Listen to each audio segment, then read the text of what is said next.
A knee specialist. A one-trick pony, right? Not at the Christ Hospital Health Network.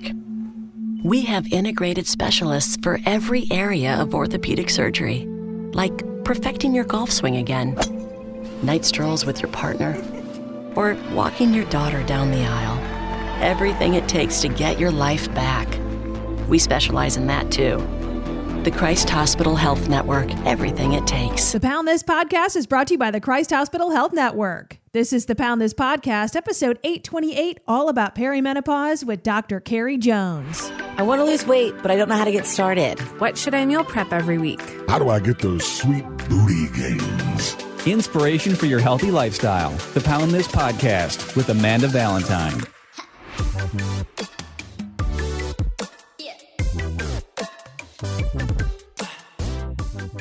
Welcome, friends, to the Pound This podcast. Before I get into this really, honestly, fantastic conversation with Dr. Carrie Jones all about perimenopause, menopause, and then health and nutrition and everything through all of that, I want to tell you about some people who are also really great with health and nutrition to help you on your journey, whether you're in menopause or not. And that would be Team Fit with me. Sarah is absolutely amazing. Sarah's been on this podcast for months. Sarah has been my health coach at times, and talk about somebody who does so much research and studies and loves the science of everything about fat loss, about being healthy, about physical fitness, about nutrition, and her entire team can help you out with your goals. If you're struggling, if you're like, I'm not sure what to do, then you can work with Sarah. She will work on her budget with you. So if you've looked into her pricing before and you're like, oh, this is out of my price range, just get in touch, talk about your goals, and you guys can come up with something together, because Sarah looks at each individual and is like, how can I help you with whatever your goal is? So if your goals are fat loss, how do we do that with who you are and your sleep schedule and your stress and what's easy is eating for you and the ways that you can exercise. So she's going to do the same thing with your budget. So if you're looking for a whole team of people to help you with recipes, nutrition, physical fitness, no matter what your goals are, or if you are going through menopause or you have some hormonal issues or gut health issues, check out teamfitwithme.com and Sarah can help. If you are in Cincinnati and you need some help with nutrition, definitely check out Clean Eats in Newport, because they make healthier eating just so easy and convenient, which I know we're all so freaking busy. And I just went and picked up, at the time of recording this, my meal prep today. So what I do is I go online, I go to cleaneats.com, and then I do 21 fresh meals a week, because I used to just meal prep all of my meals on Sundays. Well, most of the main meals, which is kind of what I'm doing with Clean Eats. And I do that. So I pick out what looks good for me for the week, which everything is freaking delicious. So there's so much variety. There's just so much more to it than what I could do for myself. And you can get the macros and the calories and everything. There's no subscription. There's no fees. So I go in there. I'm like, these meals look great.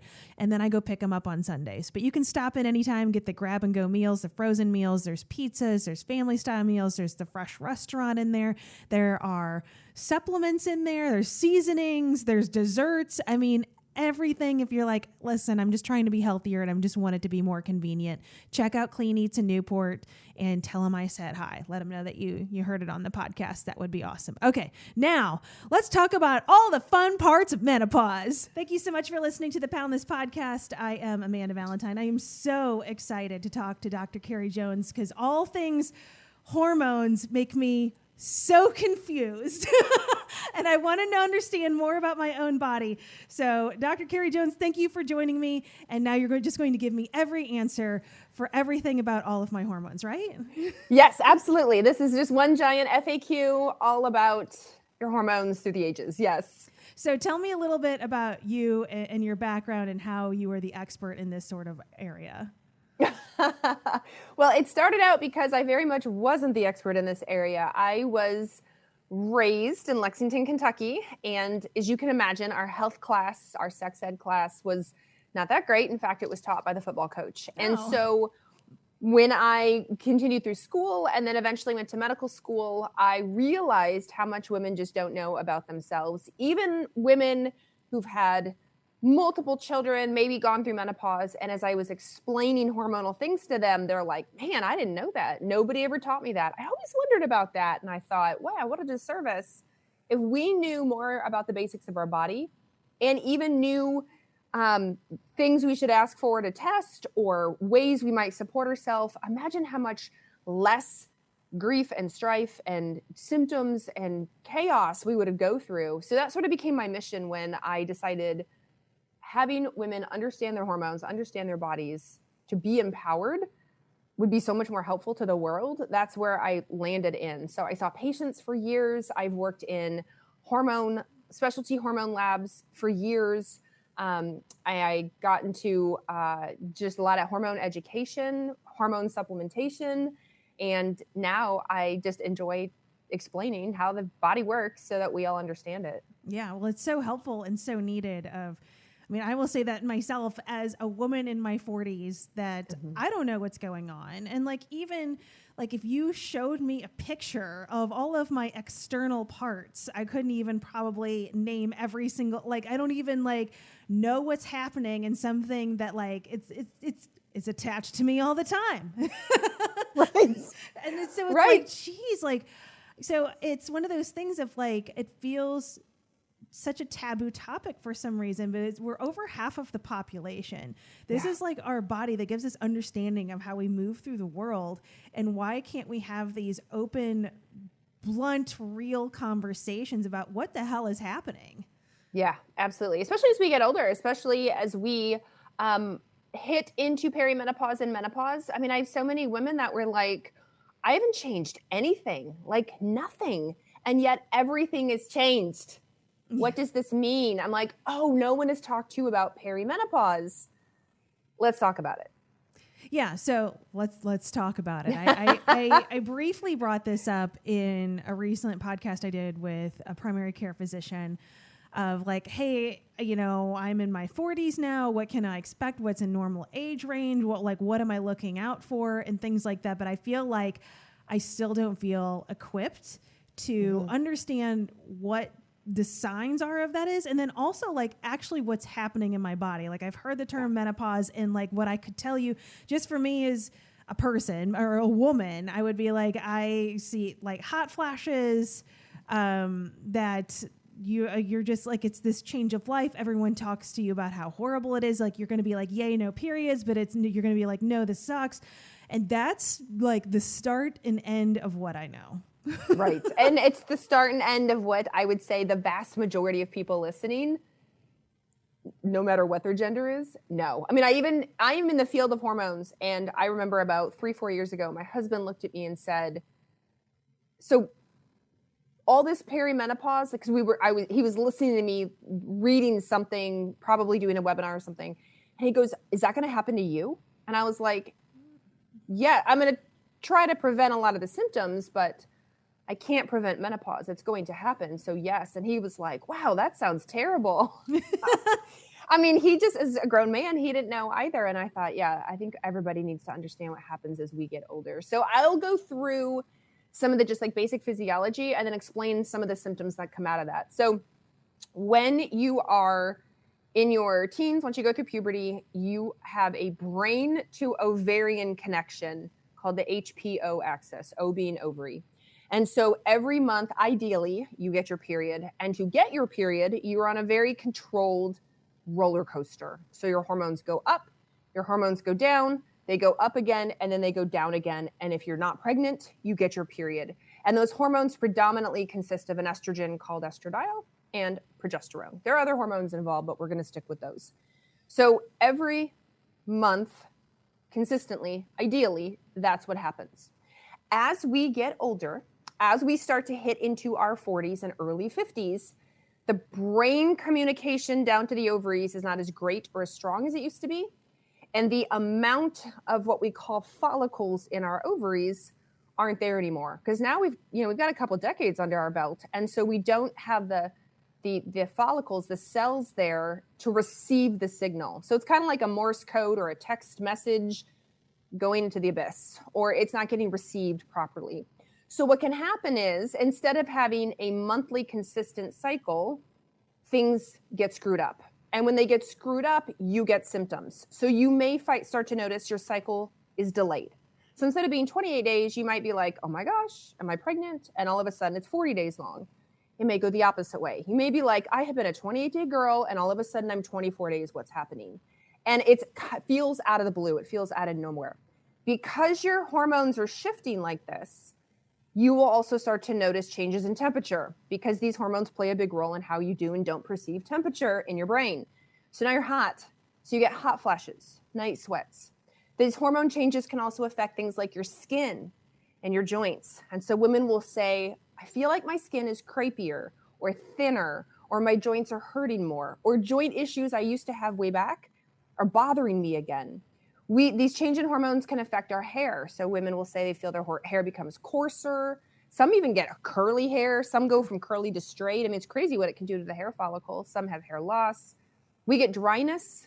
So dry joints, dry eyes, dry vagina.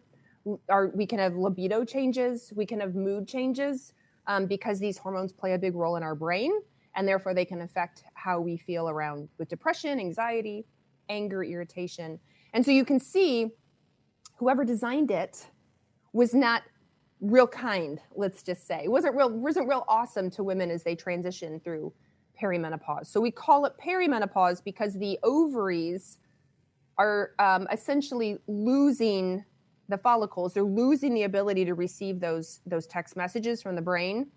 And eventually you'll stop having a period altogether. Whether in your 40s or 50s, you'll just, one day it won't come back. And when it doesn't come back for 12 months, on your 13th month, you're considered menopausal. So the chaos in between there is you're perimenopausal. And then on the 13th month, you're considered menopausal. You can still have hot flashes or night sweats or some weight gain or some joint pain or some vaginal dryness, memory issues. But the fact that you haven't had a period in 12 plus months is what dictates menopause. And so that's what I wish a lot of women were taught about, because if you go a long time, puberty through your 20s, through your 30s, maybe even through part of your 40s, with consistent cycles or consistent symptoms, you don't change anything, and then it feels like everything has changed. But what we have to realize is you may spend just as long in menopause, because you maybe went through it at 40 or 50, and if you live to 80 or 90, that's several decades that you're going to be menopausal. So you're actually going to be in menopause half your life, a third to a half of your life, depending on your age expectancy. So it's really important to us women, half the population, understand this, because we're going to be in it for a while. But the great thing is, it sounds awful, there's a lot of hope. There's a lot of things we can do to help reduce, mitigate, improve our life, our lifestyle, our health, and to really try to reduce or avoid some of these symptoms. And that's what's not talked about either. The doom and gloom is discussed a lot, but then what do you do about it? Unfortunately, that's not as discussed. So I'm super glad you're bringing it up to the surface today on the podcast. Yeah. So is there anything, I guess, preventative beforehand? So before, as me, I've not hit perimenopause yet, but I'm in my 40s. What can I do now? And then also once I am in that, then what can I do? Yeah, it's a great question. So you can't stop menopause. It is coming, whether you want to or not. I had a lot of patients that were like, no, I'd like to continue to keep my period. I would like to continue to keep my hormones. I don't want to go through menopause. Let's block that. I'm like, well, unfortunately, that we can't do that. Mother Nature, physiology, you're going to go through menopause at some point, either in your 40s or your 50s. So what can you do ahead of time?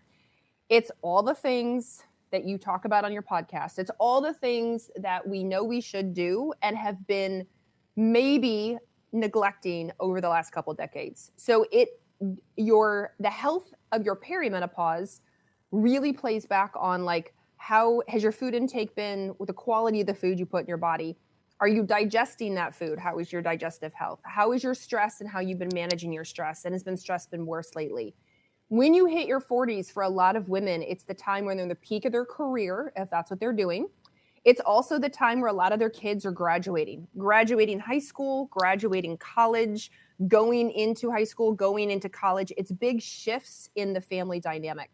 It's also the time where their parents are often older. So you may find yourself in your 40s and 50s having to step into the role of a bigger caretaker to your parents.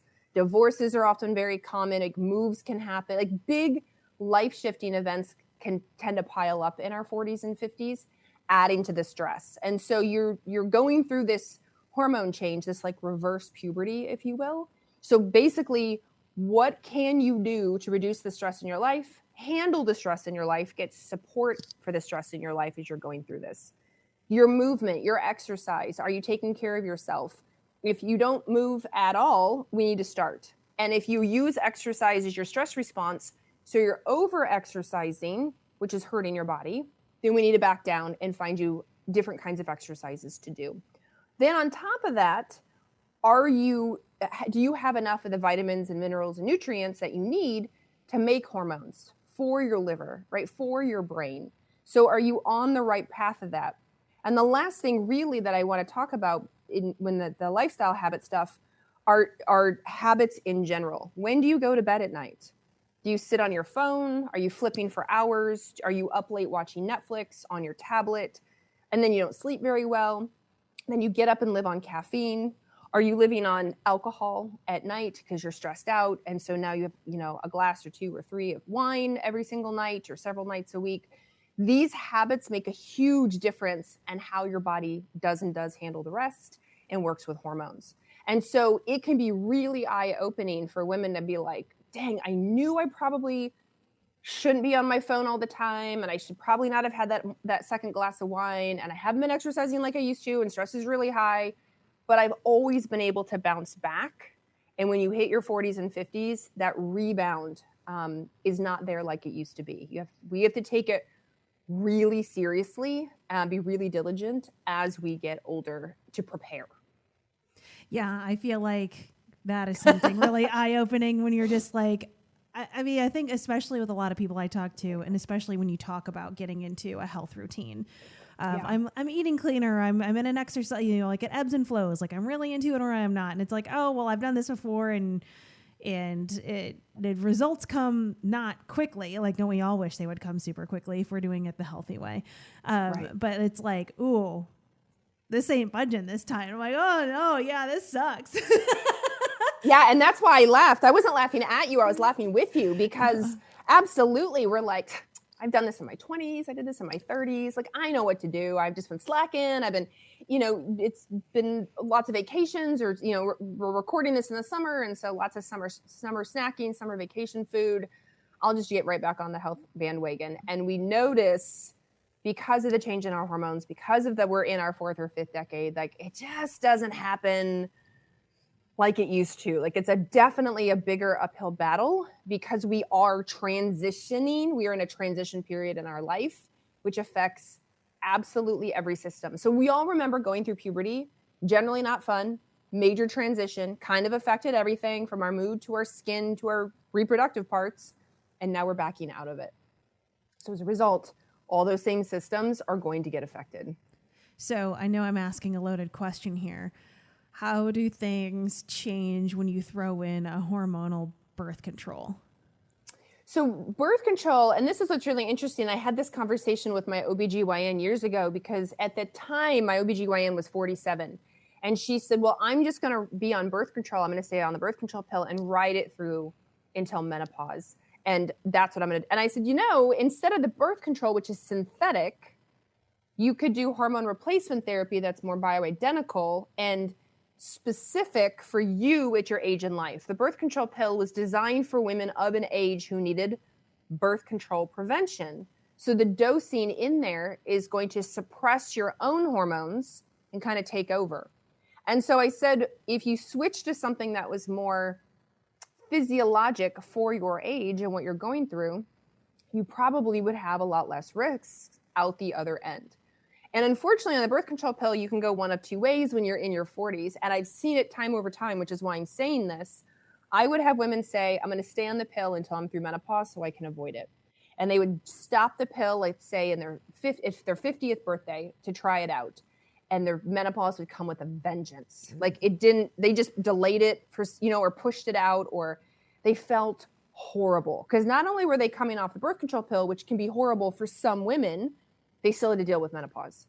Now, on the flip side, though, I did have women, I had a handful of women that would ride the pill out and they'd go into menopause, they'd stop the pill, and it was like everything stopped. But in the end, the birth control pill is not my go-to for a woman in her 40s or 50s. That's designed for birth control purposes generally in the younger age. And it does have its own, it has a big set of side effects you have to watch out for. So for women listening, just be careful. It does have a number of side effects for the gut, for the heart, for the brain.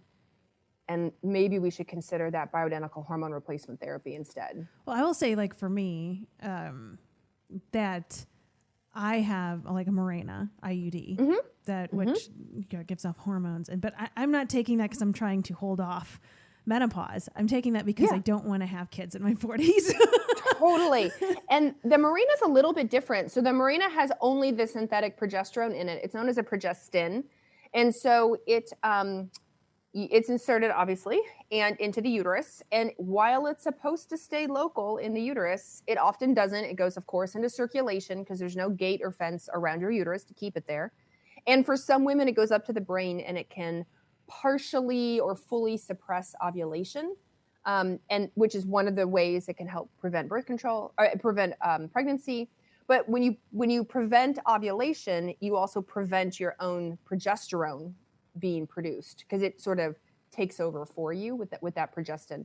But the Mirena IUD does not have estrogen in it. It doesn't have that what we call an ethinyl estradiol in it.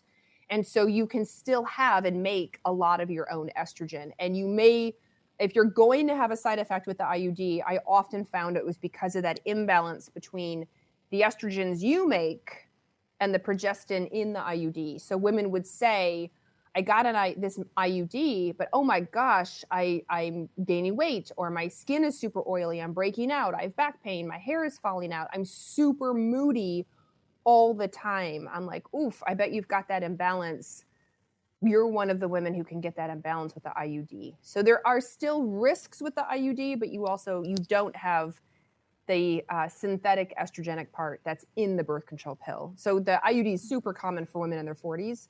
Mostly because they're like, I feel too old for birth control pills, but I don't want to get pregnant. I'm like, yeah, absolutely, fair enough. So is that would you say the better choice to use for birth the control? IUD is the one that I usually recommend for women in their 40s. If they don't want hormonal, then we do suggest copper. Yeah, copper IUD, which is also called the Paragard. Yeah, I had that one for 10 years, and I will say it was the worst periods of my life.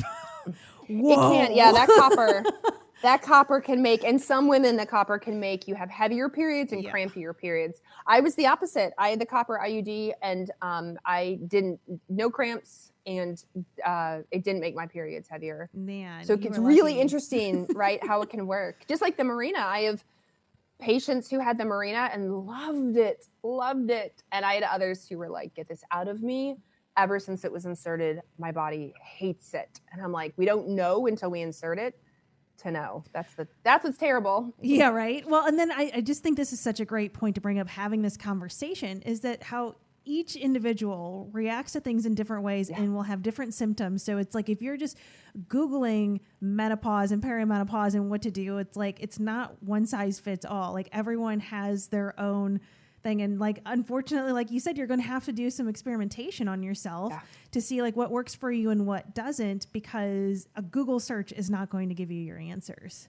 Right. And even like listening to us, let's say you're listening to this right now and you hung out with me at a party and I was like, yeah, the copper IUD is a great option. I didn't have any issue. I didn't have heavy periods and I didn't have cramps.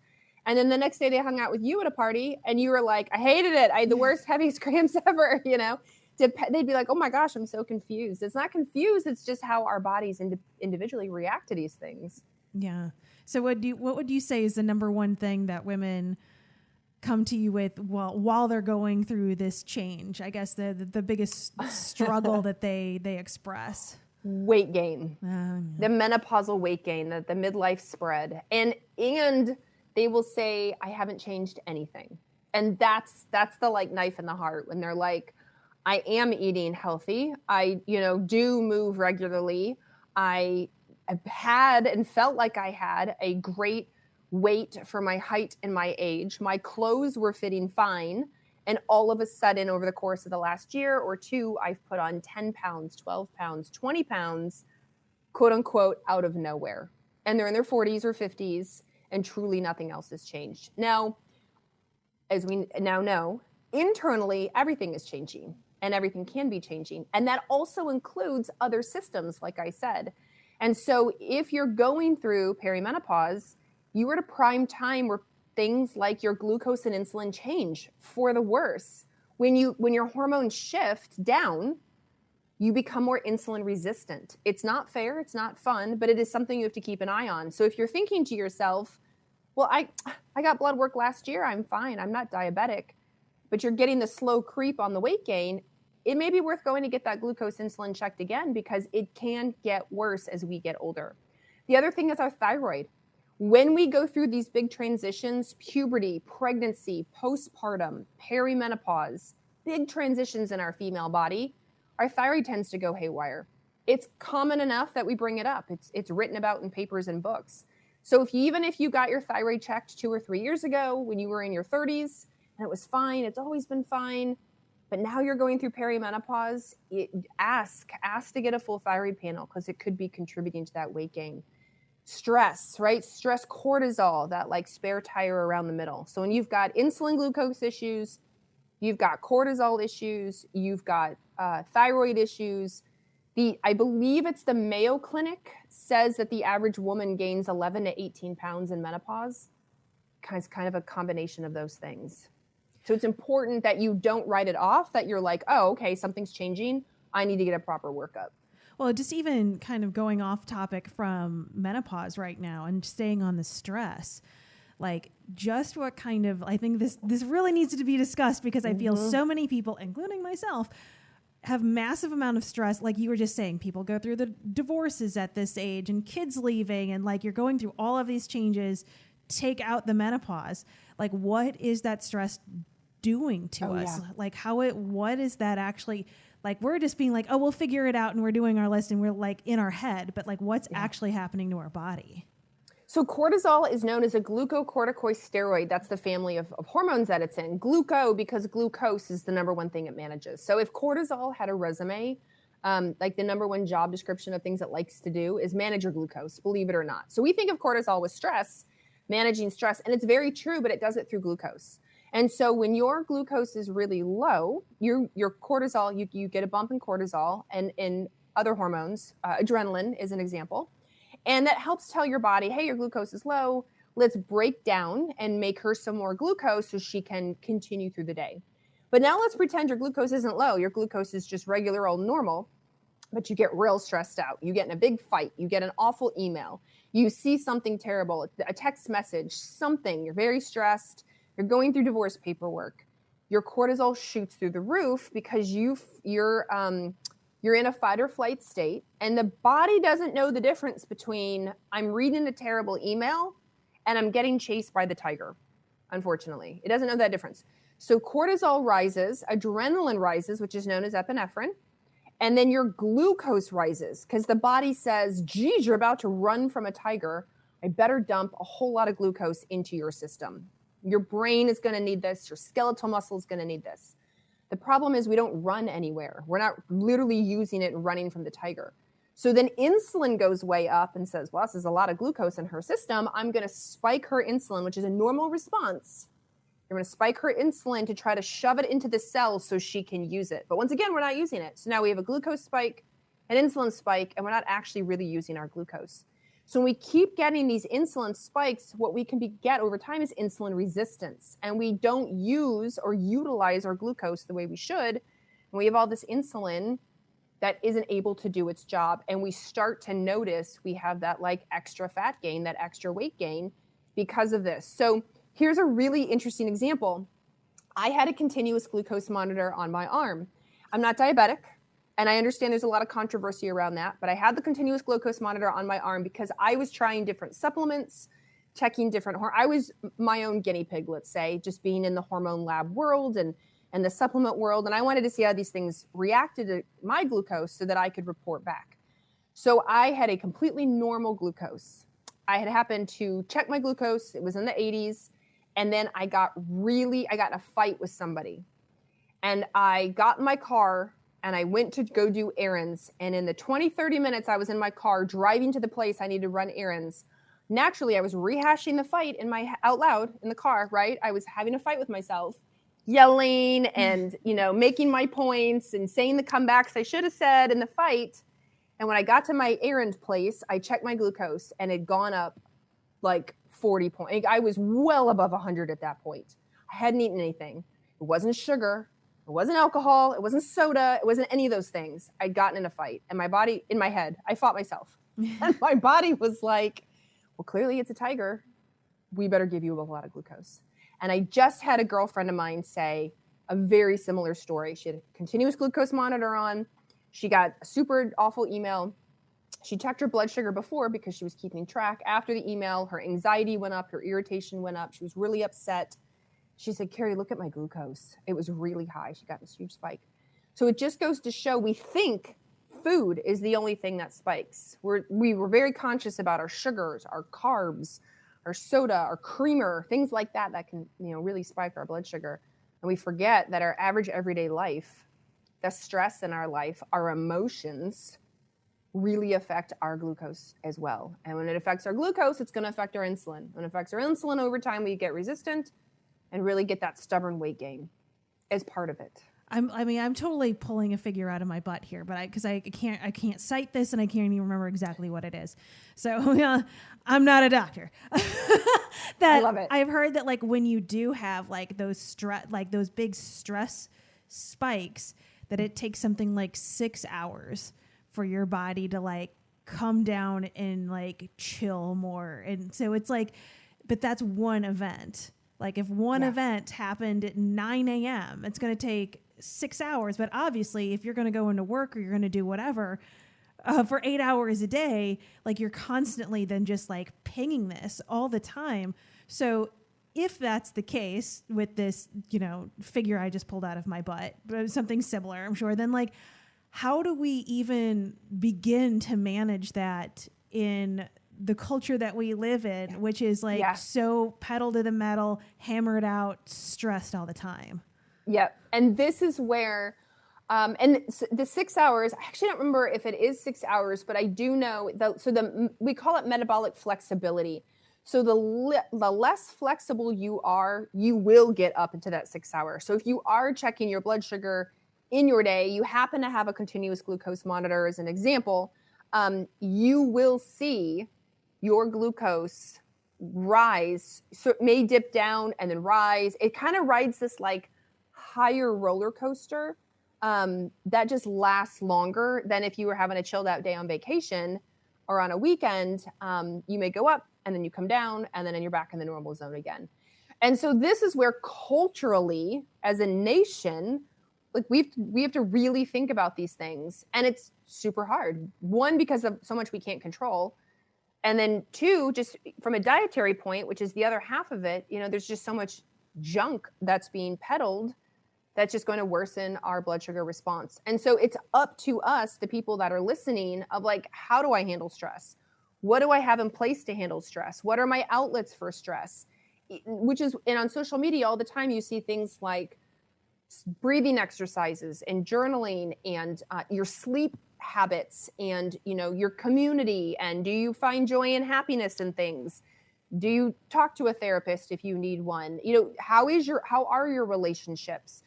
And all of those things are the little tapes in your cracks of I'm stressed out, I'm stressed out, I'm stressed out. It's like, what can we do to support you from multiple angles? There's no one answer at all, right? But if you're doing all the little things as best you can all day long, you're trying repeatedly to eat healthy, you do have some sort of like exercise movement program that you do regularly, you do quick breathing exercises, for a minute, 2, 3, 4, 5. It doesn't have to be 10, 15, 20 minutes. You do quick meditation or long meditation, either one, but the quick ones can work too. You do have joy and happiness in your life. All of these things add up so you can be more flexible. When the tiger hits your life, you can handle it. You go up, you go down, and then you can go about your day. It's sort of the basis of that book, Why Zebras Don't Get Ulcers, of how they just can they're on the plains, they're eating, lions come, eat the zebra next to them. They run, shake it off, and go back to eating on the plains. They let it go. And so as humans, though, If I saw a person next to me get eaten by a lion, I would freak out, and that would stay with me forever for the rest of my life. Yeah.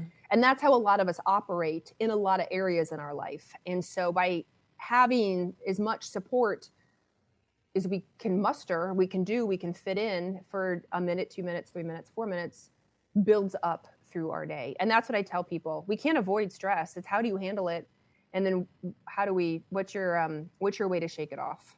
That's what you got to figure out. So outside of those things, I think, which I've gotten better at practice of those and can say that they work. It's not an instant quick fix of like how to like learn breathing exercises and get yourself out of that space. But like with practice, it definitely does help. But I mean, being the chief medical officer for NuEthix, so is there this like supplements, something that we can aid to help us along with the breathing exercises, the meditating, etc.? Yes, absolutely. Now, obviously, I'm a doctor, but I'm not your doctor. So everyone listening, talk to your doctor or your healthcare practitioner about this.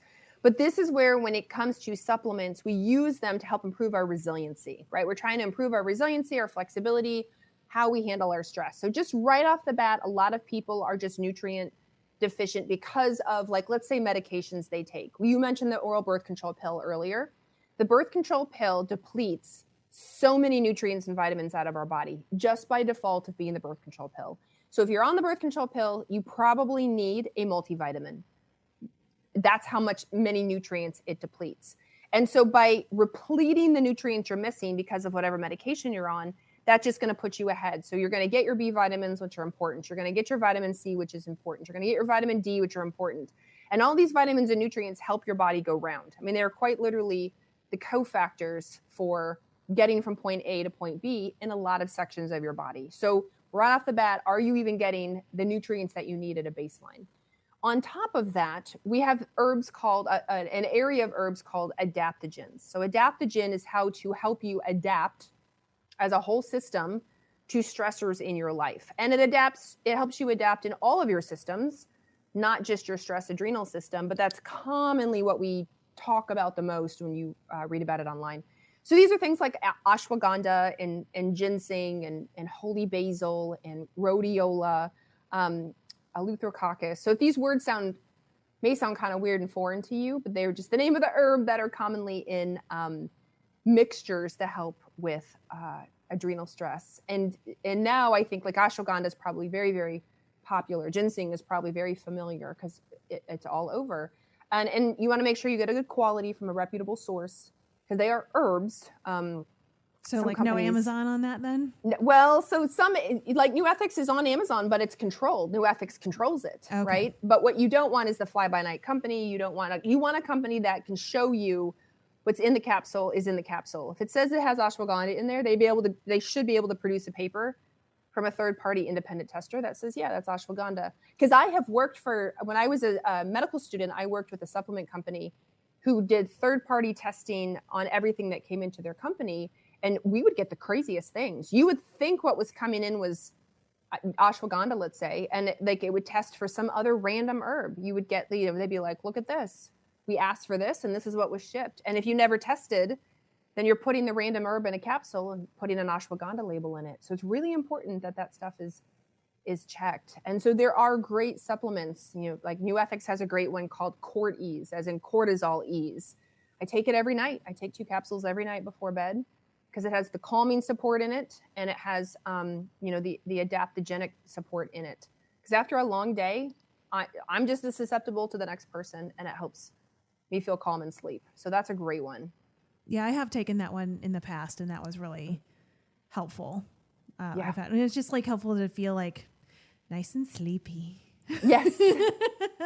Just the wind, calm down. Yes. And that's wind with the D, not wine with an E. A lot of people like to wind down. We're trying to wind down. Well, since you've worked so much in supplements,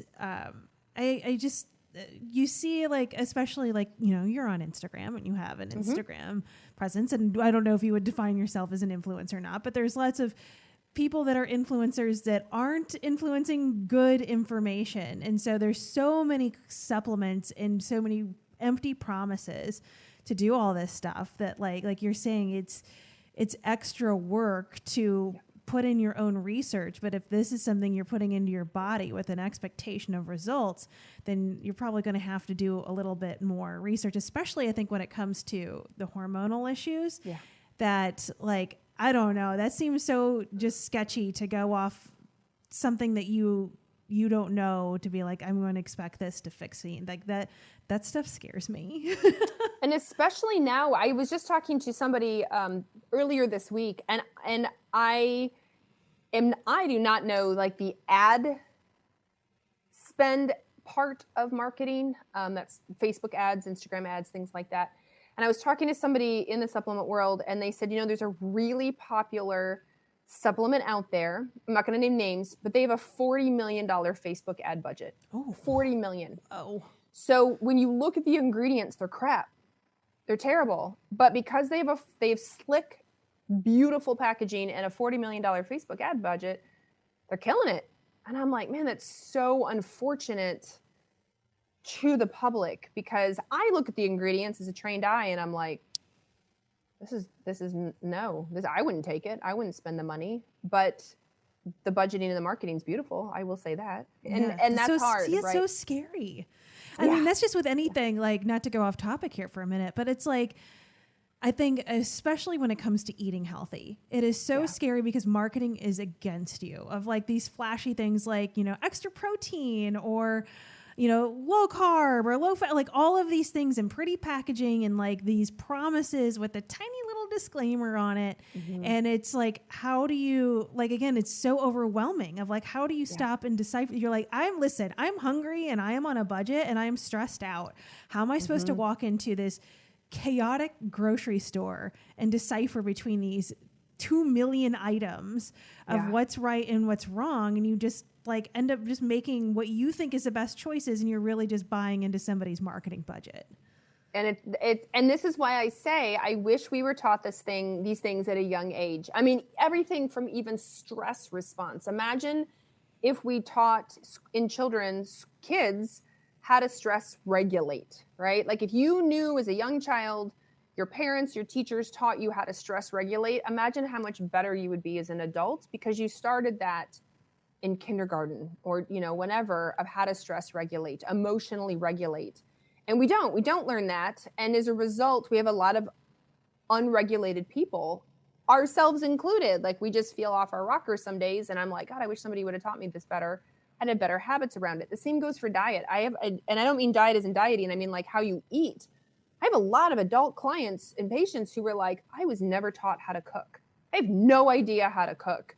I'm just winging it here. I can heat stuff up. I can microwave stuff. I can order stuff, but I have no idea how to cook. And I'm like, why did we take away that class? Yeah, right. And, right. Like imagine if we started to talk about healthy food at a young age. And so by the time you went off into adulthood and had to cook for yourself, you knew what you were doing. You could at least prepare yourself a handful of healthy meals and knew the basics about how to read a food label, what a vegetable actually is besides corn and peas, which come on now, no. And then, and protein, what is a protein? Just some of these basic things. I have so many patients who are like, I did not know that. I don't know that. And there is no one eating plan. So before somebody is like, well, what's the one thing I should do? Should I be carnivore? Should I be vegan? Should I be gluten-free? Should I do Mediterranean? There's no one perfect, because, I use them for different stages of people's lives and what's going on. And I use different things depending on immune system involvement. I use different things based on what they've done before and was it working for them. And so, like on average, I tell people shop the outer perimeter of the grocery store, right? Try to avoid the packaged goods, the fast goods, the goods with a lot of ingredients and food coloring and food dyes that you don't know how to pronounce. Try to stick to the outer perimeter and get the foods you actually understand. And just start there. And that's really helpful for a lot of really newbies on how to shop, how to cook. Yeah, I would hop in there too, and also say the freezer section. Yeah. Like there's just so many fruits and vegetables. And I mean, and also pay attention to the ones that have all the sauces and all that other stuff too. But that's a good idea. But there's so many that you can just literally throw the steamer bag in the microwave and have so many healthy choices in the freezer aisle, which is cheaper than if you're like, if I buy this bag of broccoli, is it going to rot in my fridge because I'm never going to cook it? But get it in the freezer and it'll be probably be 100%. less money. So I feel like that is such a, just like easy tools like that, like the bulk section in grocery stores, like just getting, your nuts and oatmeal and stuff like that. There is more. I think that people aren't wrong when they say eating healthier is more expensive, because it's all expensive now. Yeah. But it's also, if you really like think it through, it can be pretty inexpensive if you're doing, again, like your carbs, you're doing rice or beans, and you're doing oatmeal, and you're looking in the frozen section for your veggies and your fruit that aren't going to go bad. And it's like there's economical, easy ways to do things if you kind of just like search that out a little bit. But it does take, like everything, a little bit of work. Yeah. And I understand people want fast and they want immediate. They want Amazon 2-day Prime or even less. Sometimes I can order Amazon in the morning and get it by noon.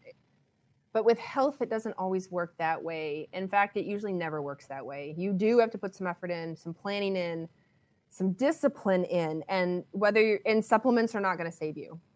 If you are deficient in something like, let's say B12, you're B12 anemic, it will absolutely help replenish your B12.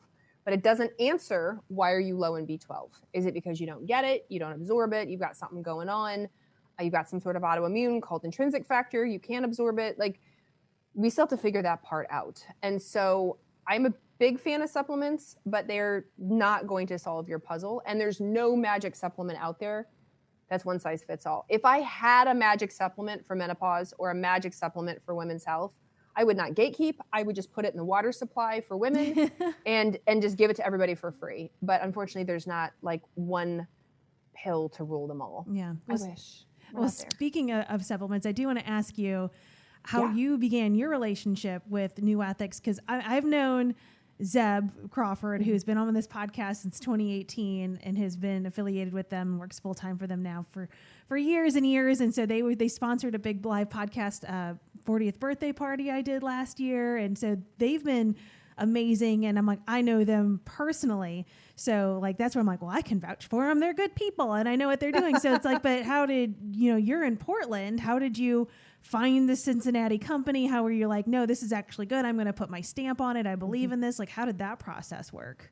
This is such a great story because it's, the universe just aligns. So, NuEthix also has sister companies. It's kind of an ecosystem. So they're the supplement company. There's also a coaching company, an education company, sort of under the same umbrella. And one of the owners of that, who also is an owner of NuEthix, wanted me to come in and really help them support in the hormone department, the hormone endocrine department. And I was like, man, that's right up my alley. This is great. And he said, no, by the way, are you considering ever making supplements or looking into supplements? We are in the body physique supplement side of things. We're getting into the hormone side of things. We'd really like just support with that. And so when I looked at the products for NuEthix, and I looked at their again, I said you want to make sure what's on the label is in the pill, and they're really fastidious about that. I wanted to make sure, it's really important to me that they go and visit the manufacturers, because it's not usually just one. Usually most supplement companies use a variety of manufacturers. And the NuEthix, they go visit and get tours and ask the hard questions to their manufacturers. Again, important to me. I want to know the quality. Where does it come from? How is it processed? Things like that. And just the direction that NuEthix was going for, we really want to help support people on their sort of hormone endocrine journey. As part of it, resonated with me. I thought, this is great. One, they do the work behind the scenes, which it does come with a little bit of a price, so it may not make them as cheap as something like Sam's Club or Costco, but the quality is there. And the way they design the formulations, when I was reading through the formulations, I was like, this is a great product. Like, they really went to the literature and put this together in a way that's really going to help, whether it's, again, that calm cortisol, help you sleep, or there's a menstrual product called Menstrual Ease, so that anxiety, depression, PMS, PMDDs, you get up to your period. I'm like, oh, I love this product. There's one called OptiPure, which is kind of a multivitamin meets detoxification, which is a great blend for people who are tired of taking a lot of supplements. And with that one, you kind of get, you feed two birds with one stone, because it's multi plus plus the detox part. And so I was just reading through their whole repertoire. I'm like, this is a great company. And they're small in their niche, which means they are not focused on producing as many supplements as possible to meet the needs of the many. They're like, this is what we do. This is what we focus on. Now, eventually, as they grow, will they do that? Potentially, but they didn't dive into the deep end. They were like, we're going to get real good at this. We're going to take the feedback from our users. We're going to change as necessary. We're going to meet our manufacturers. We're going to do this testing. And that's what I'm like my type A doctor degree is like, yes, this is what we need to do in all the supplement companies. But unfortunately, they don't. So that's what's been wonderful to work with NuEthix, that they go to that nth degree to make sure it's a good product from start to finish. That's awesome. Yeah. And I just think they're good people. They are great people. Yeah, they are so They are nice. great people. Yes. And it's a whole new, and that again, the like stage physique is a whole new world for me too. So they've been so wonderful at helping me understand that aspect, that, the whole bodybuilding, but more professional bodybuilding has been really wonderful, because that's not my area. And they're so knowledgeable about it. It's been really fun. So outside of doing that and kind of working with them, like, what do you offer? Any sort of coaching? What is there anything? So anybody listening to this, it's like, she's like, oh my God, she is my jam. Like, how can, is there a possibility to work with you, or just follow you and absorb your knowledge? Yes, that you can do. I don't do coaching. I don't see patients anymore. I took a long hiatus from that. And predominantly what I do now is I do a ton of education. So again, in that ecosystem, I said NuEthix has sister companies. One of the sister companies is Nutrition Dynamic. And there are about 30 health coaches, nutritionists, dietitians in that group. And so I do work with a lot of them, helping to train them. And I'm in their apprenticeships, or they're in my apprenticeship. And so there's a lot of cross there. So when somebody says, I need help, I need hormone help, I want this testing, I don't understand products, I'm like, all right, let's get you into Nutrition Dynamic. Because I know, I've seen their work, I know what they do, I'm in their meetings and trainings, and it's fantastic. But as far as education, absolutely. You said Instagram. I'm all over Instagram at dr.carriejones. And I do a lot of just easy to understand education there, because I want it available. I want people to be able to take my posts or my 90-second reel and, learn something about their body. Yeah, that's awesome. So we were just discussing earlier of you could follow people on Instagram, and are they giving you the wrong information, or it's like you've just spent this whole time listening to, to this conversation. You feel like, okay, this person knows what they're talking about. And I feel like, I think that's what's so awesome about podcasting, is you can feel like a bond with somebody, get a feel for somebody, to be like, okay, now I can go follow you on Instagram and know that you're speaking some truth to me, and you're not just trying to get views. Right. No, I definitely have a mission of that, empowered education, because again, like I said, I had full grown women, menopausal women who've had children, and they were like, I didn't know that's how my body worked. Or, speaking of divorce, I would have women that would have gotten divorced or now back out in the dating world. And they're like, no one told me about certain things, or how things work, or how to prevent, or how to do. Can we talk about that? I'm like, yeah, absolutely. And man, I wish that was just some basic knowledge you had gotten years ago. And so that's sort of why on social media, I'm always covering a range of topics, but it's always around hormones. So Dr. Jones on Instagram. Yep. Awesome. Yep. Well, Dr. Carrie Jones, this was amazing. Thank you so much for sharing all of your time and knowledge with me. Oh, I so appreciate it. Thanks for having me on. AmandaValentineBites.com